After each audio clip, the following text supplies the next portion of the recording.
As she got closer and closer to the two men, she realized that they were not moving at all, like they were not breathing. Something was horribly wrong here. Two men sat together laughing inside of a bar in a tiny village in northern France. The men were named Lucien Perrault and Olivier Boudin, and even though there was a massive age difference between them, Lucien was 69 years old and Olivier was 38 years old, the two were totally inseparable, to the point where the people in the village referred to them as father and son. Lucien had spent his whole life working in manufacturing in a nearby city, but just 4 years earlier, he had finally retired and he had moved into a small home inside of this northern French village. So, on this particular morning, as Olivier and Lucien were together at this bar, they began talking about what they wanted to do that night. And they settled on having a barbecue at Lucien's house. And so that evening, Olivier and Lucien arrived at Lucien's house and they went out to the back patio where Lucien had already draped a nice tablecloth over this small round table. And so Olivier, he sat down and began enjoying some wine and bread, and Lucien walked over to the grill and began cooking up the beef. Lucien had a neighbor, we're going to call her Marie because we don't actually know her real name. And then the next morning, when Marie got up around 6 a.m., she looked out that window again and frankly was not that shocked at what she saw.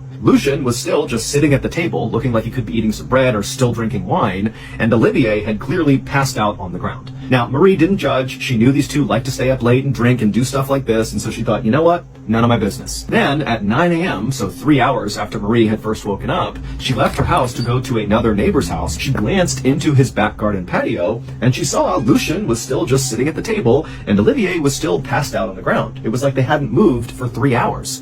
But again, Marie's thinking, none of my business. And so she just kept on going, went to her neighbor's house. But when Marie came back to her house 3 hours later, around noon, she looked again into Lucien's backyard and she saw the two men still had not moved. And suddenly Marie's thinking, wait a minute, the sun is high in the sky right now. These guys aren't moving. They're going to get heat stroke. We got to do something about this.